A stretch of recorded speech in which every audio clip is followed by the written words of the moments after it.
Hi everyone, Emmanuel here to talk to you about Soundslice. If you find this video helpful, please give it a thumbs up and subscribe.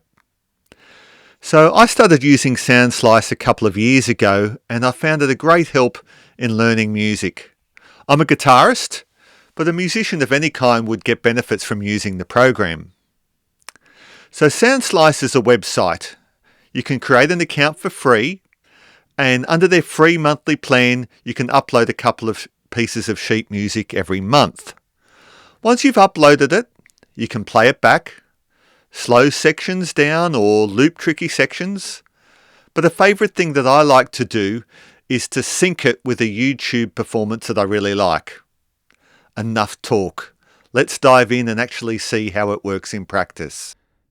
So here is a piece of music that I've loaded into Soundslice. It's Petzold's Minuet. It's a classical guitar arrangement.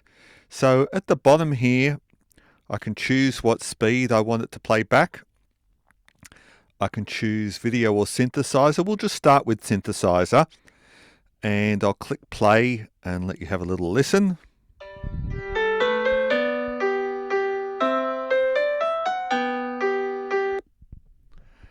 Okay, so I might think, okay, I would like to loop that introduction.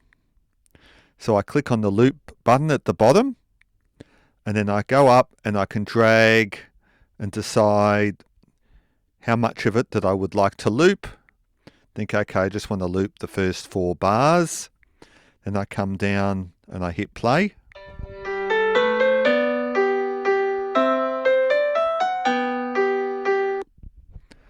All right.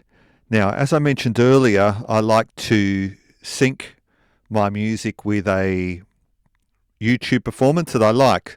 So I've preloaded one here by Simon Powers from Classical Guitar Corner, who's got a lot of great performance videos as well as instructional videos.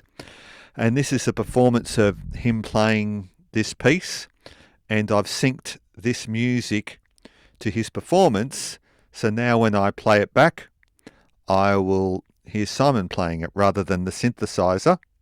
So I'll come back down and press play. I'm still in loop mode.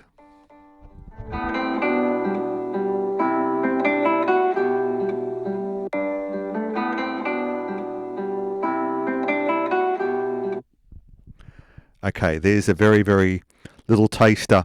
Now, of course, you can change the speed with which you play back. I might think, all right, I'm not quite ready to play that back. You can go very, very slow.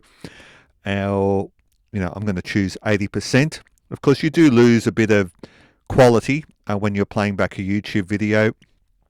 But we'll have a little listen to that. I might take the loop button off and we'll just play from the beginning.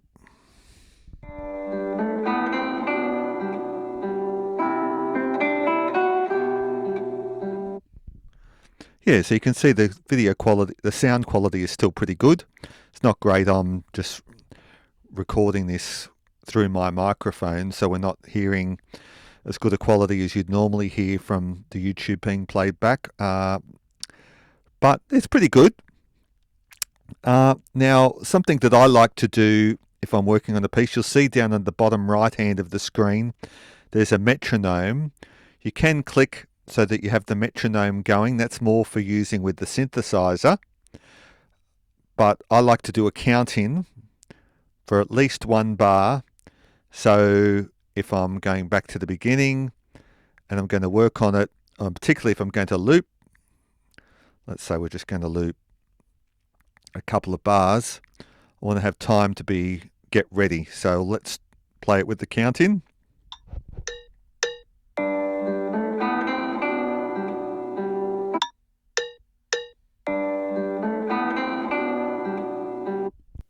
I hope this gave you a good introduction to Soundslice. If you'd like me to dive deeper, let me know in the comments. And if you're already using Soundslice, I'd love to hear about what you find most helpful from it. Until next time.